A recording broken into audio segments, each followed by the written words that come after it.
Bismillahirrahmanirrahim. Assalamualaikum warahmatullahi wabarakatuh. Innal hamdalillah nahmaduhu wa nasta'inuhu wa nastaghfiruh wa natubu ilayhi wa na'udzu billahi min shururi anfusina wa sayyiati a'malina. Man yahdihillahu fala mudilla lahu wa man yudlil fala hadiya lahu. Asyhadu an la ilaha illallah wahdahu la syarika lahu wa asyhadu anna Muhammadan 'abduhu wa rasuluh sallallahu alaihi wa ala alihi wa ashabihi wa man tabi'ahum bi ihsanin ila yaumil qiyamah. Ya ayyuhalladzina amanu taqullaha haqqa tuqatih wa la tamutunna illa wa antum muslimun. Ya ayyuhan nasu taqu rabbakum alladzi khalaqakum min nafsin wahidah wa khalaqa minha zawjaha wa batha minhuma rijalan katsiran wa nisaa'a wattaqullaha alladzi tasaaluna bihi wal arham innallaha kana 'alaykum raqiba.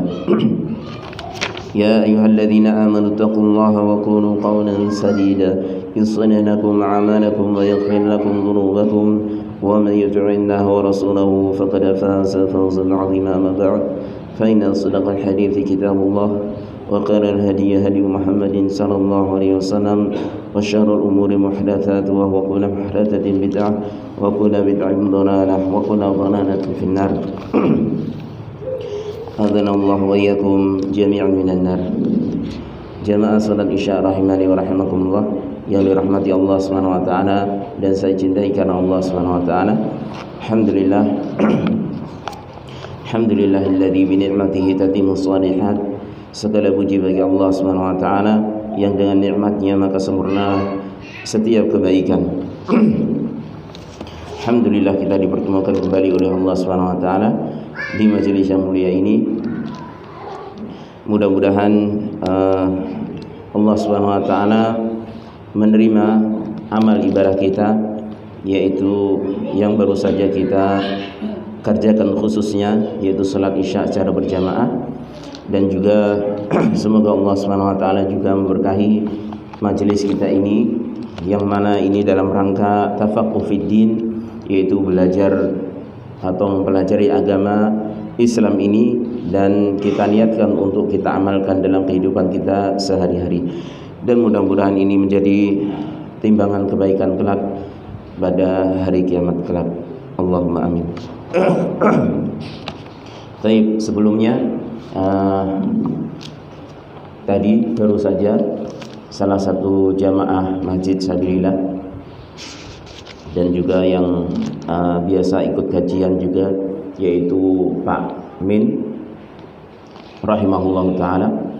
Beliau meninggal dunia tadi sore, dan ini jenazahnya langsung dibawa ke pemakaman, yaitu Purwoloyo.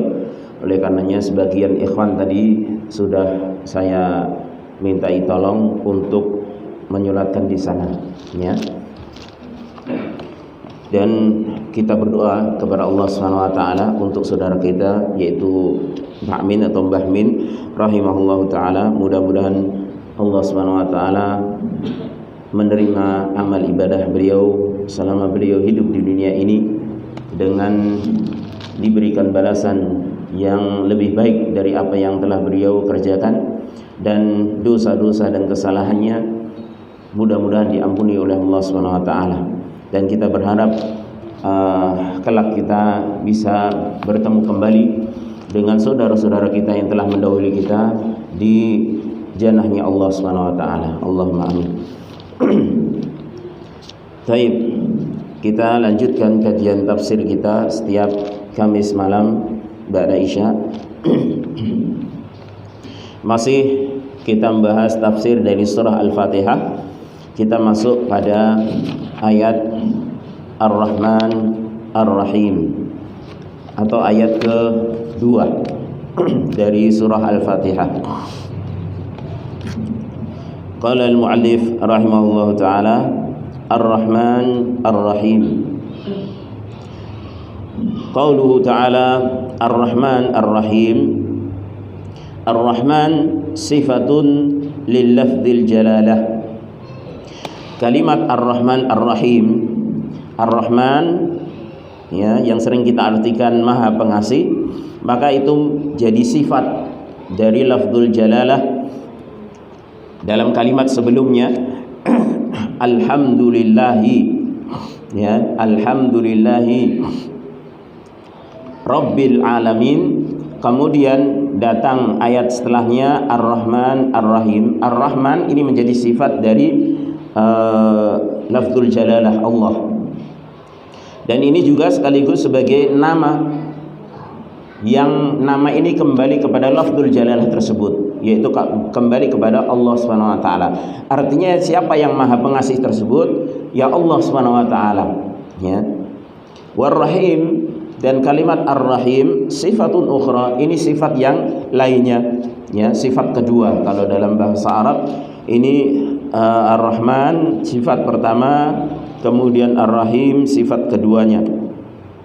Artinya bisa jadi susunan kalimat itu setelah datang dari inti kalimatnya, kemudian datang sifatnya itu beberapa kali, ya, yang menunjukkan sifat. Tidak mesti hanya sekedar satu saja, tapi bisa dua, bisa lebih, ya, bisa banyak sifat datang setelahnya, sebagaimana dalam surah Al-Fatihah ini.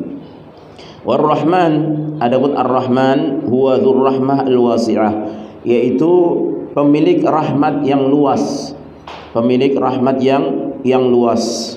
War-Rahim huwa dzur-rahmah al-wasilah. Adapun Ar-Rahim ini pemilik rahmat al-wasilah, yang tersampaikan, ya, yang tersampaikan. Fa Ar-Rahman, maka bisa kita katakan Ar-Rahman itu wasfuhu, ini bentuk sifatnya Allah Subhanahu wa taala.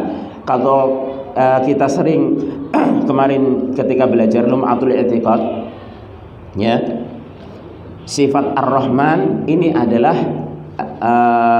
sifat rahmat yang itu sifat dzatiyah, ya, yang terkandung dalam nama Allah Ar-Rahman. Itu terkandung sifat rahmat yang jenisnya dzatiyah, dan inilah disebut sebagai wasfuhu, yaitu sifatnya Allah Subhanahu wa taala. Artinya sifat secara dzatiyah.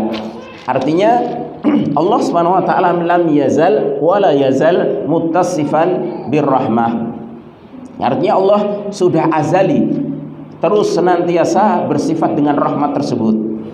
Dan ini rahmat ini cakupannya umum, makanya seluruh alam semesta beserta penghuninya, baik penghuninya itu jelek ataupun baik, beriman ataupun kafir, maka semuanya kebagian jenis rahmat ini, ya, karena memang Allah bersifat dengannya, senantiasa bersifat dengan rahmat ini.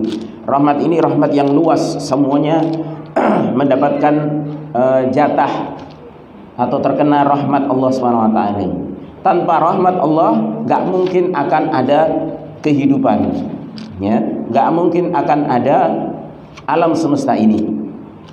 Ini wujud dari sifat Allah Ar-Rahmah, yaitu yang sifat dzatiyah, ya, yang senantiasa Allah bersifat dengannya.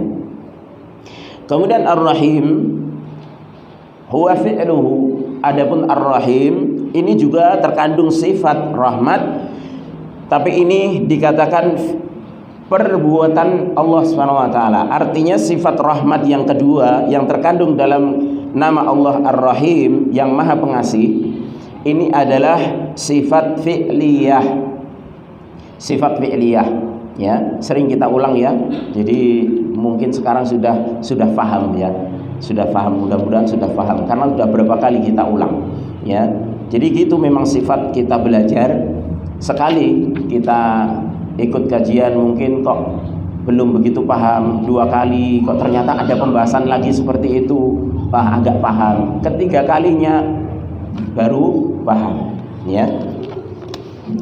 Maka Ar-Rahim di sini adalah sifat rahmat yang fi'liyah, artinya kapan Allah kehendaki sifat rahmat itu akan Allah munculkan, ya, akan Allah munculkan. Dan inilah sifat ini hanya akan mengenai orang-orang yang Allah ridhai saja, orang-orang beriman, orang-orang yang beramal soleh, ya, dari kalangan orang-orang beriman, ya, orang yang taat kepada Allah dan Rasulnya.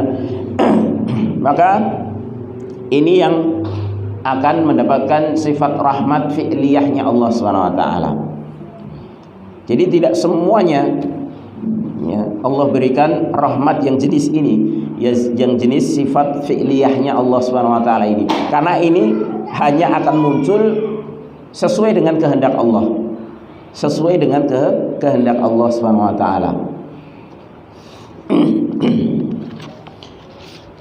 Pertolongan misalnya, ya, ini termasuk konsekuensi dari rahmat Allah SWT yang sifatnya fi'liyah. Allah hanya akan menolong orang-orang yang beriman, ya, merahmati, mencintai orang-orang yang beriman. Makanya dalam hadis disebutkan bahwasanya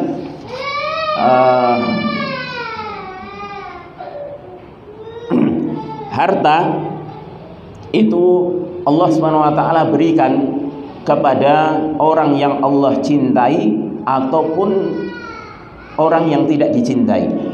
Tapi keimanan itu hanya Allah berikan kepada orang yang Allah cintai. Dan inilah di antara sifat, contoh sifat fi'liyah tersebut, ya. Jadi dalam kalimat Ar-Rahman, Ar-Rahim sama-sama terkandung sifat rahmat, tapi yang rahmat pertama itu adalah sifatnya umum, ya, sifatnya umum karena memang itu sifat Allah SWT yang azali, yang sudah dari dulu. Adapun sifat rahmat yang kedua yang terkandung dalam kalimat Ar-Rahim, maka ini sifat rahmat yang khusus dan itu berkaitan dengan perbuatan Allah dan kehendak Allah SWT. Tidak semuanya mendapatkan rahmat jenis ini. Tidak semuanya dicintai oleh Allah SWT, disayangi oleh Allah SWT.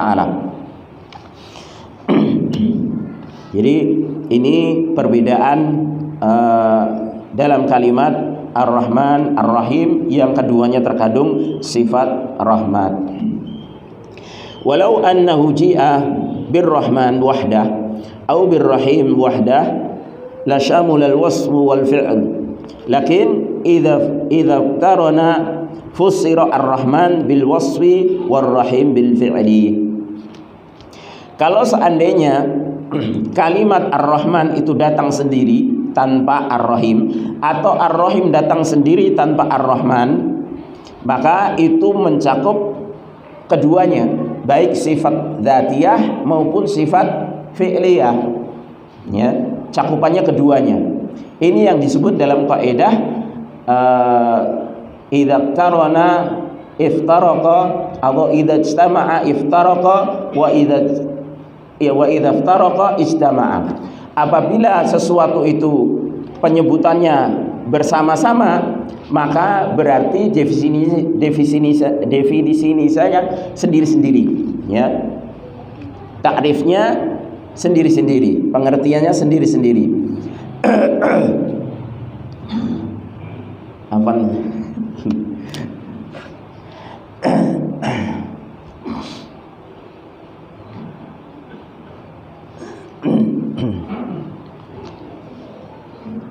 Ngomong nanti.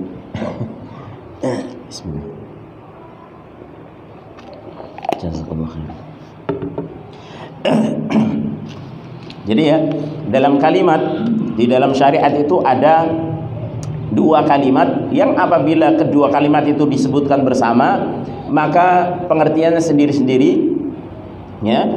Apabila disebutkan sendiri-sendiri, maka pengertiannya bersama, ya. Seperti ini, disebutkan Ar-Rahman Ar-Rahim, maka maknanya Ar-Rahman adalah yang terkandung padanya sifat rahmat yang itu merupakan sifat dzatiyah, sifat yang luas, semua mendapatkan rahmat dari Allah Subhanahu wa taala ini, tidak terkecuali.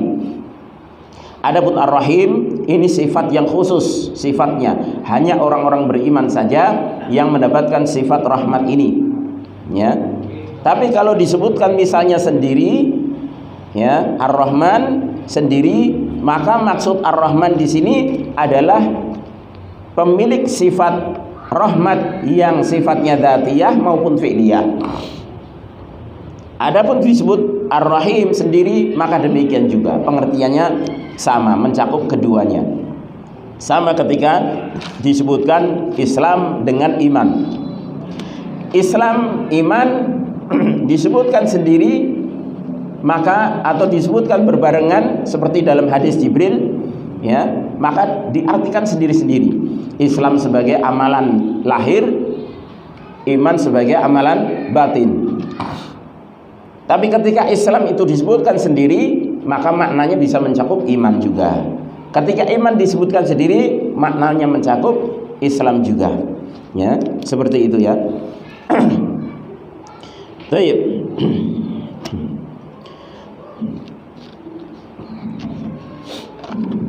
Kemudian faedah, al-fawaid.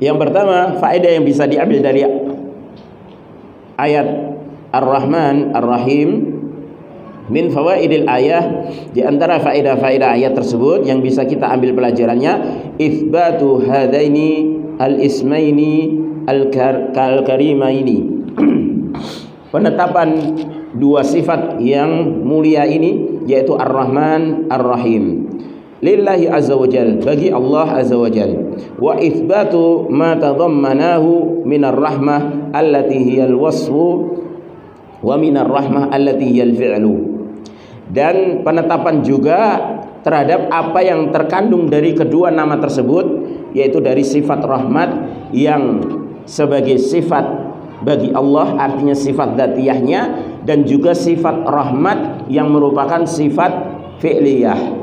Ya, ini penetapan bagi Allah, sifat, kedua sifat tersebut, sifat rahmat yang dzatiyah dan sifat rahmat yang fi'liyah. Baik. Kemudian yang kedua, wa minha anna rububiyyatallahi azza wa jal mabniyatun 'ala ar-rahmah al-wasi'ah lil khalqi al-wasilah, li'annahu ta'ala lama qala rabbul alamin ka'anna sa'ilan yas'alu ma naw'u hadhihi ar-rububiyyah, hal hiya rububiyyatu akhdhin wa intiqamin aw rububiyyatu rahmatin wa in'amin. Qala ta'ala Ar-Rahman Ar-Rahim.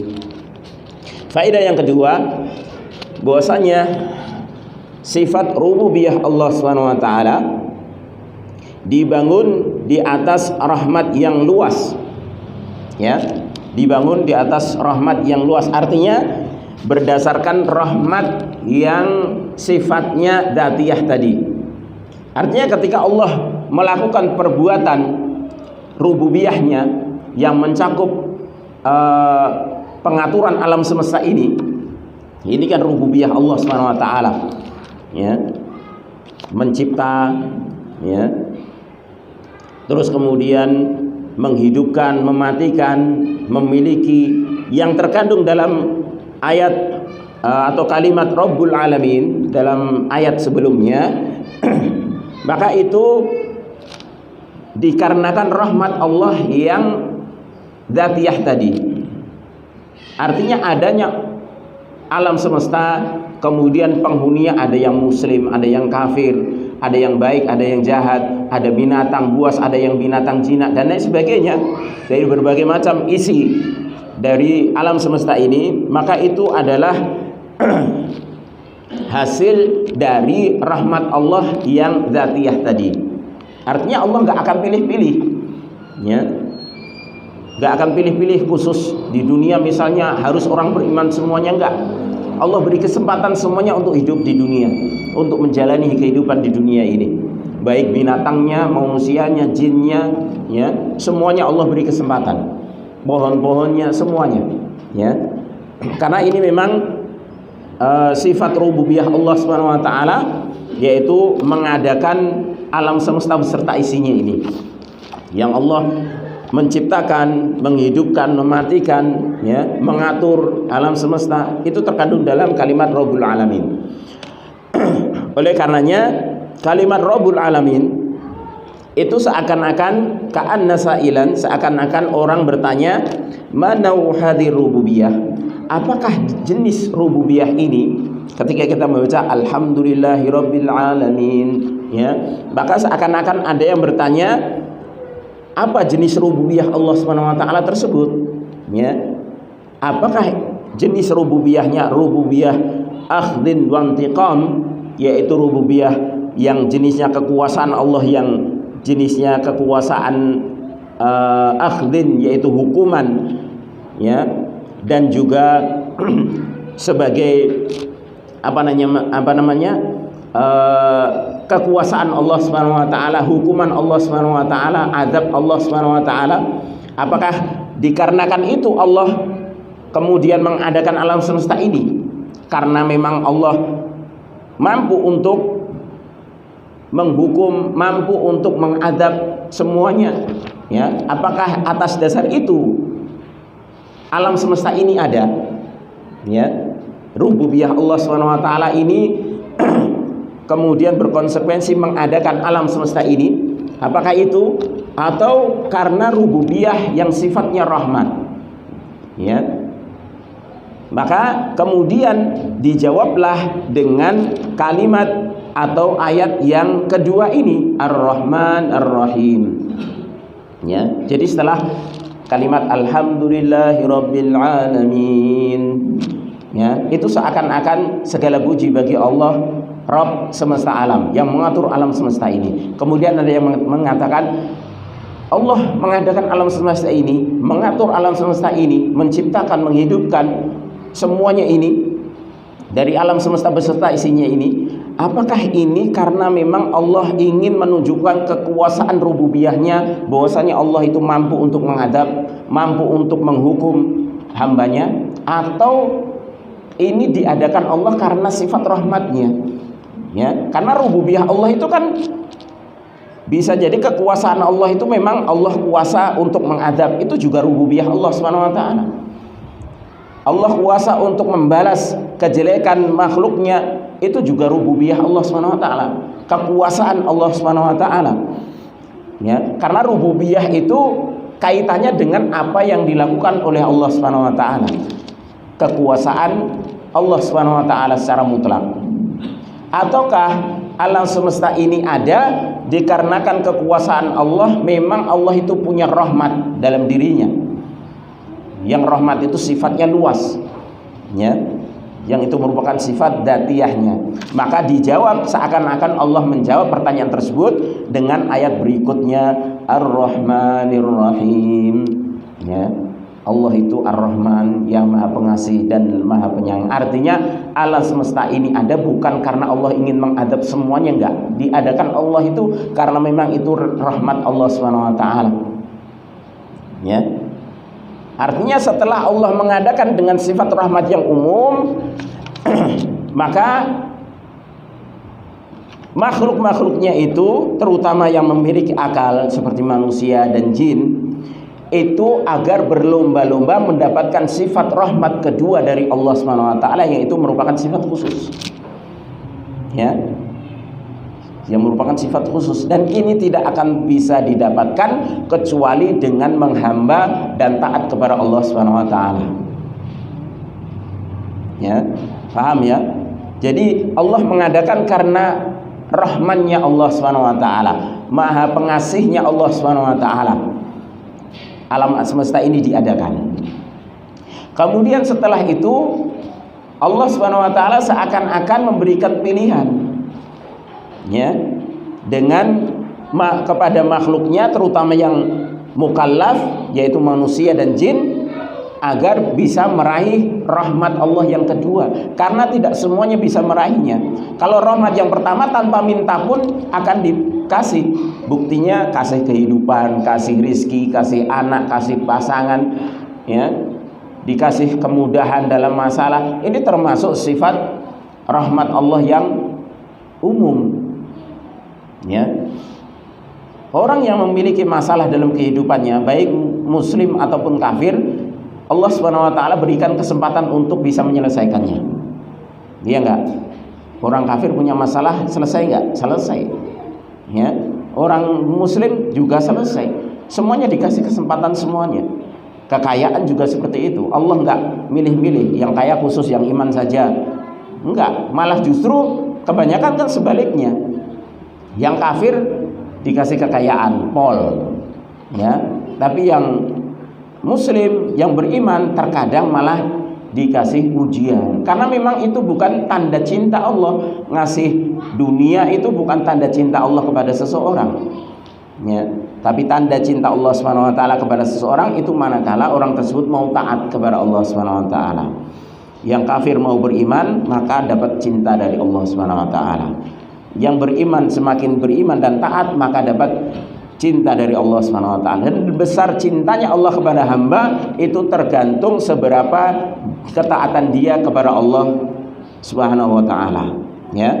Makanya ini tadi seakan-akan ketika Allah berfirman alhamdulillahirabbil alamin, kemudian ada yang bertanya rububiyahnya Allah ini, yaitu perbuatan Allah mengadakan alam semesta ini, menciptakan, mengaturnya, ini atas dasar Allah ingin menghukum apa yang ada di alam semesta ini, atau itu memang dasar rahmat Allah, ya, kasih sayang Allah SWT. Karena semuanya ini adalah jenis rububiyah. Baik kemampuan menghukum, mengadab, menyiksa, ini juga rububiyah. Kemampuan untuk memberikan rahmat, ini juga rububiyah, ya. Ini juga dari sisi rububiyahnya. Maka Allah jawab Ar-Rahman Ar-Rahim. Artinya Allah itu seakan-akan mengatakan, saya adakan alam semesta ini beserta isinya, ini karena sifat rahmat yang aku miliki, ya. Baik. Alhamdulillah. Bismillah.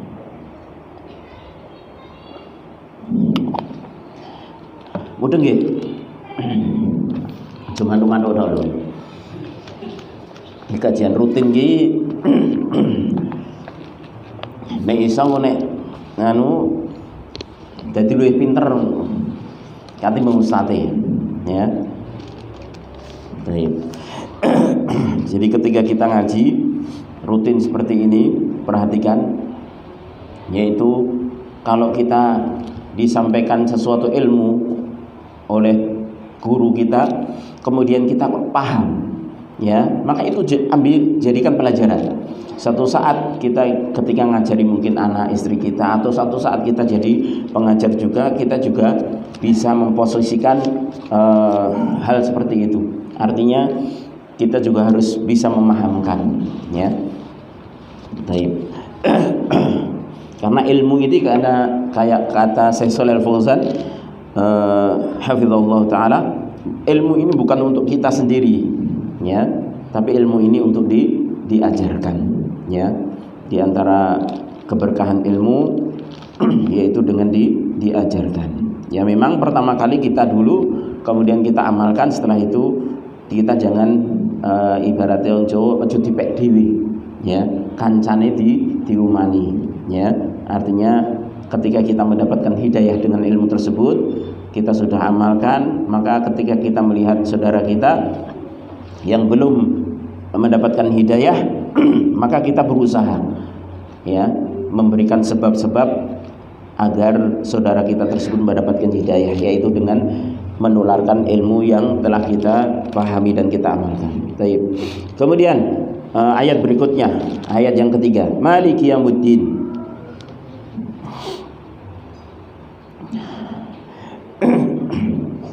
Qauluhu ta'ala Maliki Yaumiddin, firman Allah Subhanahu wa taala Maliki Yaumiddin, yaitu yang merajai hari pembalasan. Sifatun lillahi, ini adalah sifat bagi Allah, sifat lagi, ya. Berarti sifatnya sudah ada berapa? Alhamdulillah.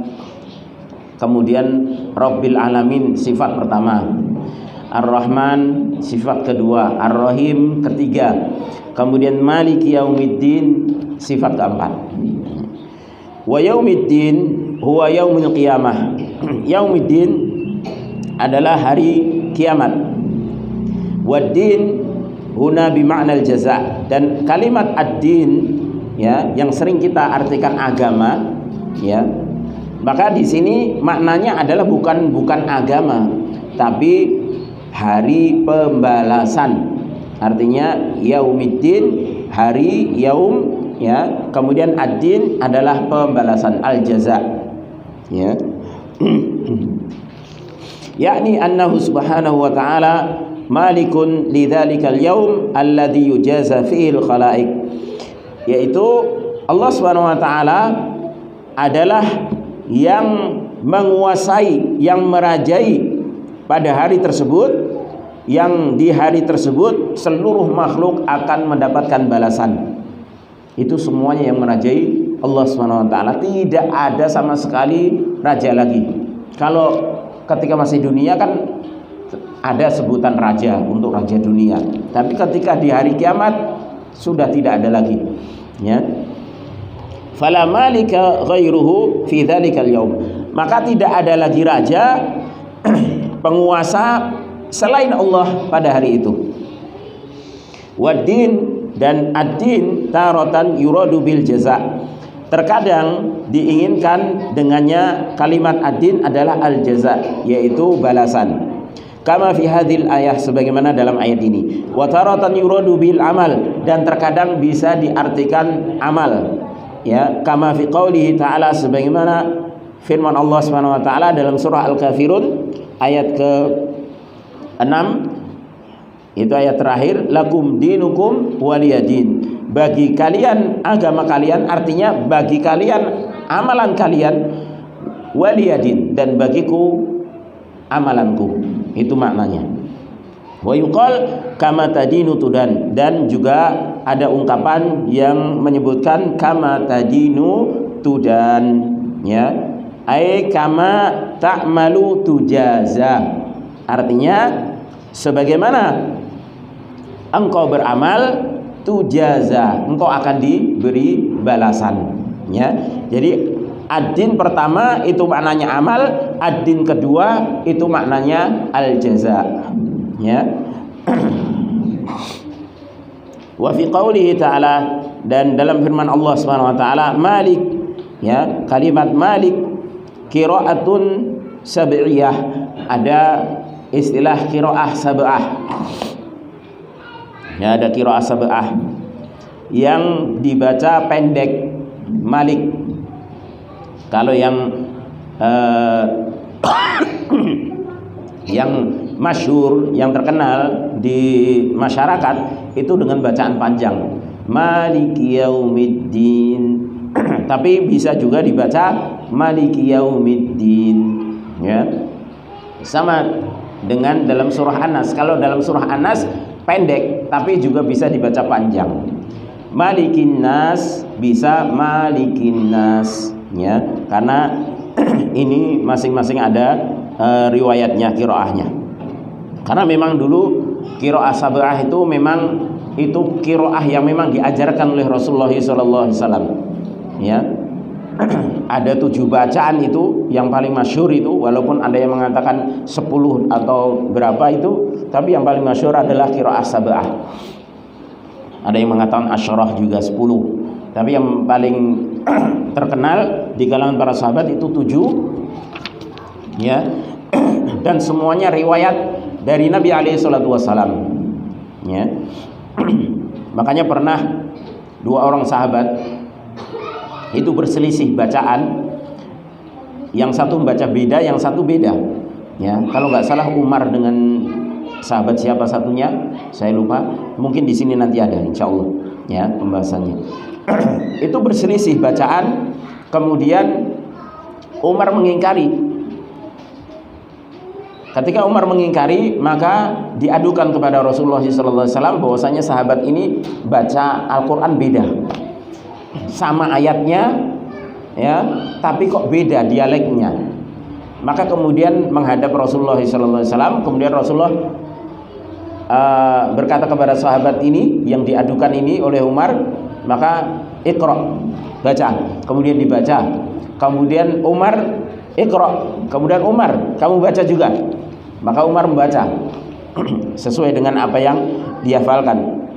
Maka kemudian Rasulullah SAW setelah mendengar keduanya mengatakan semuanya benar, ya, semuanya benar, dan semuanya itu memang qiraah yang diturunkan oleh Allah SWT, ya. Tapi kemudian dikarenakan maslahat yang lebih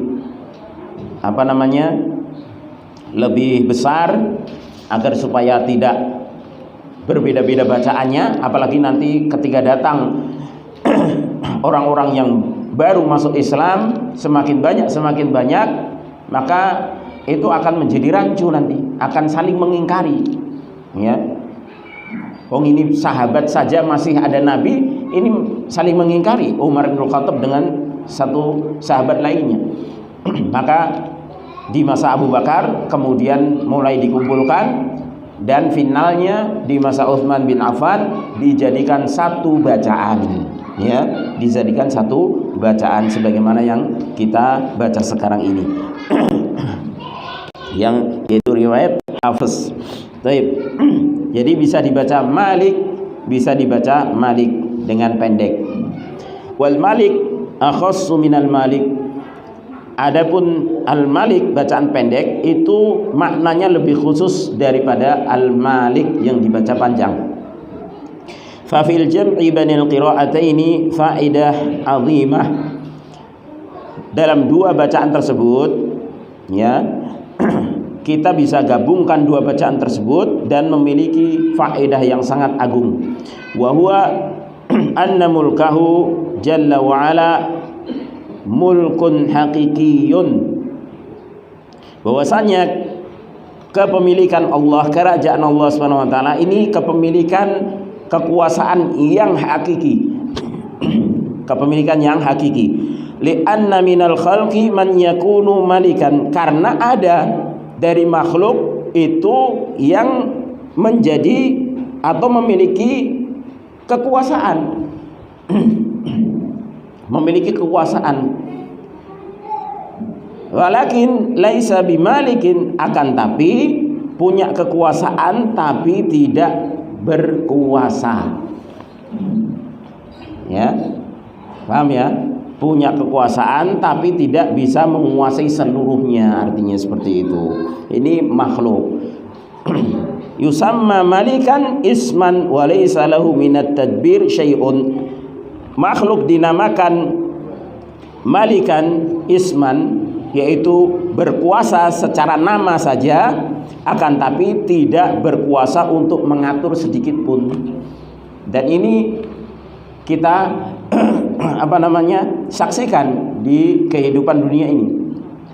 Seorang raja tapi tidak bisa mengatur seluruhnya dari apa yang dikuasainya, ya.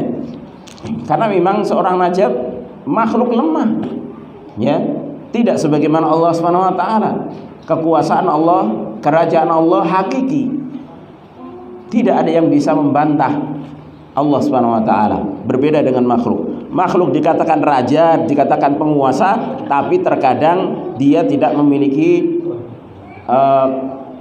kekuasaan atau kemampuan untuk mengatur. Ya. Ada kan penguasa tapi ora iso ngatur. Ya. Karena memang yang ngatur ternyata anak buahnya.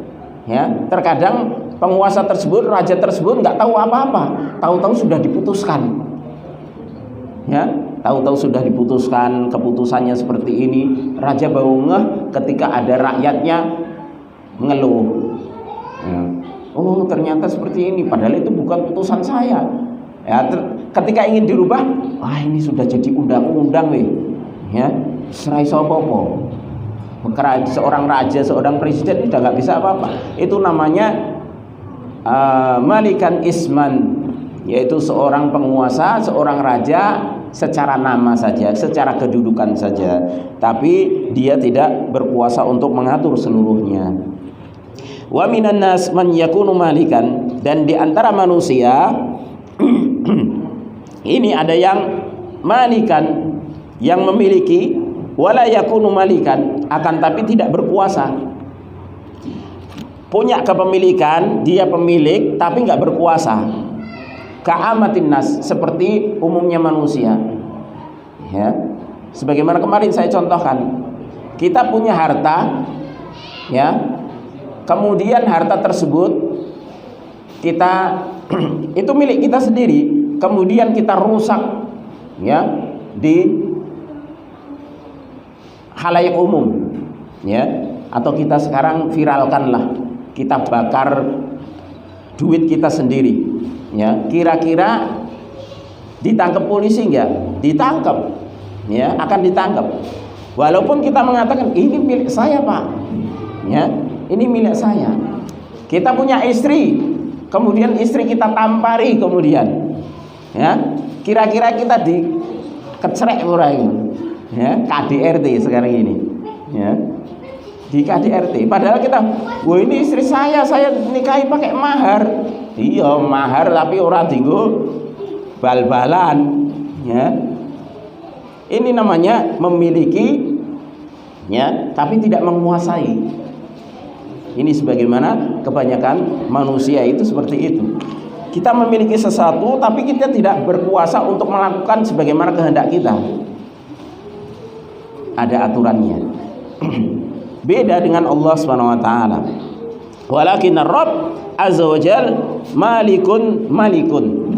Akan tapi Allah Subhanahu wa taala, ya, Rabb semesta alam itu adalah pemilik, ya, sekaligus penguasa. Ya, raja diraja. Makanya fa'alul lima yurid. Allah Subhanahu wa taala itu maha melakukan segala apa yang dikehendakinya. Tidak ada yang bisa mencegah, ya, nggak ada yang bisa mencegah. Lautan mau ditumpahkan, ya, dengan sedahsyatnya seperti kemarin di Jepang apa Cina, ya, yang tsunami besar itu, ya, Cina kan, udah lama ini, belum lahir. Ya. Itu nggak ada yang bisa menolak itu, ya, pasrah semuanya. Karena memang Allah maha pemilik dan berkuasa melakukan apa yang Allah kehendaki. Nggak ada yang bisa. Hujan demikian, siapa yang bisa mencegah hujan? Ya, yang bisa mencegah hujan nggak ada. Katanya ada pawang hujan, nggak ada, ya, itu dusta, ya. Baik. Kemudian al-fawaid, faidah dari ayat tersebut, dari ayat Maliki Yaumiddin. Yang pertama, min fawaidil ayah itsbatu penetapan milkillah atau mulkillahi azza wajal, ya, penetapan kerajaan atau kekuasaan Allah Subhanahu wa taala, wa malakutuhu wa malakutihi yaumaddin, dan kerajaan-kerajaannya pada hari pembalasan kelak. Artinya semuanya itu kekuasaan milik Allah Subhanahu wa taala. Tidak ada yang bisa berkuasa pada hari itu. Lianna fi dzalikal yaum tatalasha jami'ul milkiyat atau mulkiyat wal muluk. Karena pada hari itu, pada hari kiamat, semua kerajaan, semua kekuasaan itu akan sirna, akan tercabut dari pemiliknya, ya. Kalau di dunia oke, masih ada sebutan raja, masih ada sebutan penguasa, ya, Walaupun penguasa satu-satunya sebenarnya juga Allah Subhanahu wa taala. Ya, makanya Allah tetap tampakkan kelemahan-kelemahan raja, kelemahan-kelemahan penguasa. Menguasai tapi tidak memiliki, memiliki tapi tidak sepenuhnya menguasai. Seperti itu. Tapi ketika nanti di hari kiamat, seluruh raja-raja di dunia itu sudah tercabut gelarnya. Ya. Sudah tidak ada lagi dan semuanya akan sama. Ya, tidak ada lagi yang terbedakan. Fa in qala qail, maka apabila ada yang mengatakan alaisa maliku yaumiddin wad dunya, bukankah Allah itu penguasa pada hari kiamat kelak dan juga penguasa dunia? Ya, fal jawab, maka kita jawab. Artinya orang ini bertanya, kok di sini cuma disebutkan Malik Yaumiddin, Allah menguasai hari pembalasan yaitu pada hari kiamat tok. Padahal Allah kan juga menguasai dunia. Maka kenapa? Maka jawabnya fal jawab bala, ya, memang benar Allah menguasai hari kiamat maupun di dunia. Ya. Lakin zuhuru malakutihi, ya, akan tapi tampak dengan jelas kekuasaan Allah Subhanahu wa taala, wa mulkihi, dan kekuasaannya, wa sultanihi, ya, dan ini kekuasaannya innama yakunu fi dzalikal yaum, itu terjadi ketika pada hari itu. Makanya kalau di dunia kan masih ada sebutan raja, penguasa, walaupun sebenarnya Allah yang satu-satunya yang hakiki di dalam menguasai baik dunia maupun akhirat. Tapi kalau akhirat kan enggak. Akhirat sudah enggak ada lagi yang bisa menyandang gelar tersebut, ya. Kalau di dunia masih bisa. Makanya ayat tersebut dikhususkan penyebutannya dengan Maliki Yaumiddin. Bukan berarti kok Allah berkuasanya ketika di akhirat saja, enggak, tapi tetap di dunia juga. Ya, cuma tampak jelas kekuasaan Allah itu ketika di akhirat. Li'anna Allah Ta'ala yunadi, karena Allah Subhanahu wa taala menyeru pada hari kiamat kelak dalam surah Ghafir ayat 16, limanil mulkul yaum, ya, milik siapa kerajaan pada hari ini, ya. Artinya Allah menyeru kepada seluruh makhluknya pada hari ini siapa yang berkuasa, ya. Fala yujibu ahadun, maka tidak ada satupun yang menjawab apa yang ditanyakan Allah Subhanahu wa taala tersebut. Fayaqulu ta'ala, maka Allah pun menjawab sendiri pertanyaan tersebut, lillahil wahidil qahhar, ya, pada hari ini kekuasaan kerajaan itu hanya milik Allah al-wahid, yang maha esa, al-qahhar, yang mendominasi, ya, yang kekuasaannya mendominasi. Artinya nggak ada yang bisa mengalahkan. Al-qahhar. Fid dunya yadharu mulukun, adapun di dunia maka tampak raja-raja. Bal yadharu mulukun ya'taqidu syu'ubuhum, bahkan tampak raja-raja yang pengikutnya itu meyakini bahwasanya la malika illahum, tidak ada raja kecuali penguasanya tersebut. Ini di dunia, ya. Makanya pengikutnya yang fanatik seakan-akan dia mengatakan nggak ada raja di dunia ini kecuali yang dia taati tersebut, ya. Fasyuyu'iyun mathalan, ya, seperti orang-orang komunis, ya, ataupun orang-orang ateis, ya, la yarawna anna hunaka rabban lis samawati wal ard. Mereka ketika di dunia tidak menganggap bahwasanya ada Rabb yang memiliki, artinya yang mengatur langit dan bumi, yang menciptakan langit dan bumi. Oh, mereka enggak percaya dengan adanya Tuhan, ya. Maka di dunia kan seakan-akan kekuasaan Allah itu hanya diakui oleh orang-orang yang beriman saja, ya, diakui oleh orang-orang yang beriman saja.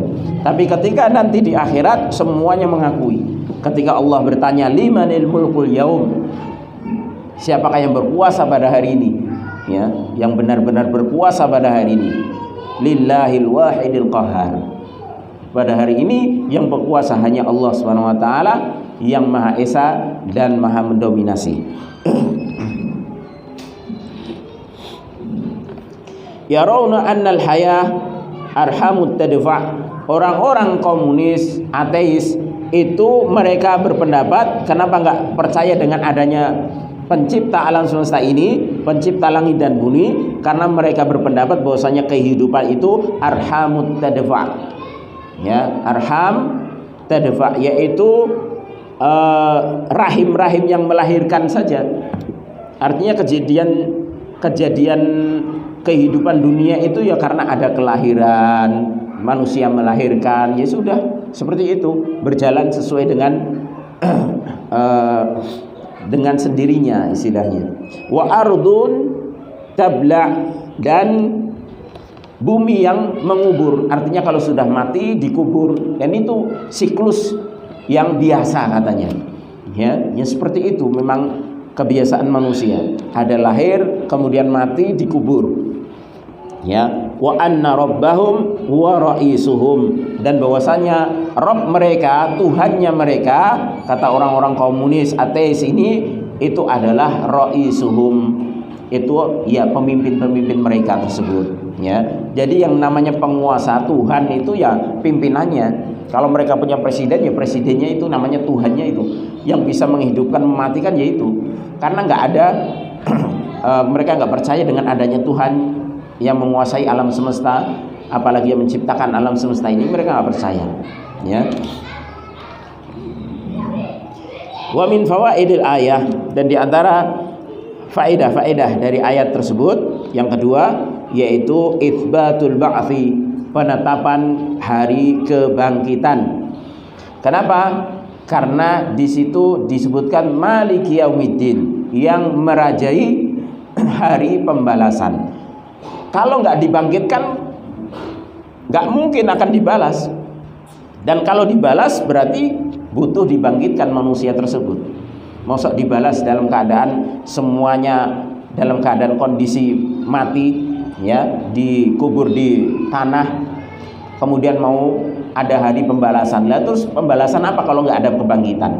Ya, ini namanya dalalatul iltizam, ya, penunjukan ayat yang itu diambil dari kelaziman. Artinya kalau Allah menguasai hari pembalasan, gak mungkin kalau Allah gak membangkitkan makhluknya. Oh, makhluknya mau dibalas kok, masa masih dibiarkan terkubur, ya. Maka kalau yang namanya dibalas, itu makhluk akan dikumpulkan, ya.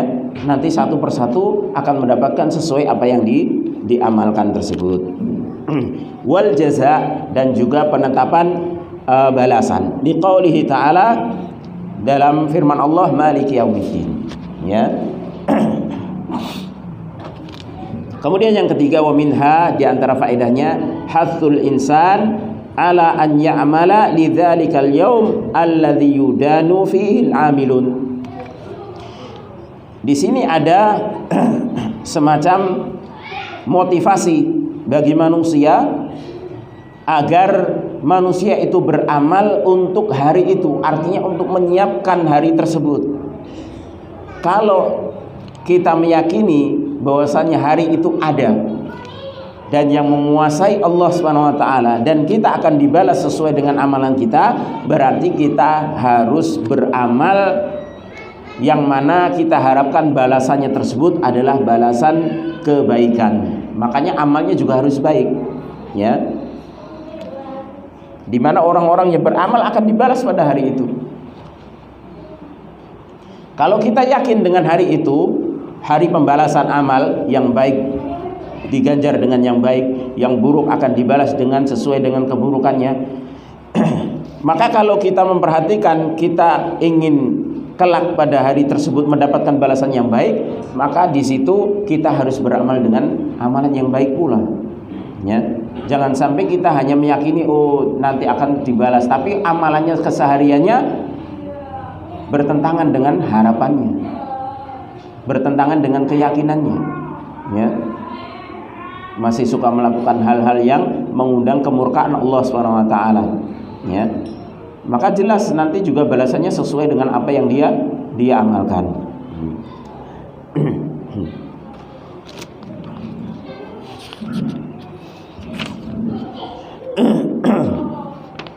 Baik, sudah dulu ya. Insyaallah kita lanjutkan pada pertemuan yang akan datang. Kita masuk pada ayat iyyaka na'budu wa iyyaka nasta'in. Dan ini ayat pertengahan yang kemarin kita telah bahas di awal, bahwasanya ketika kita membaca iyyaka na'budu wa iyyaka nasta'in, apa jawaban Allah?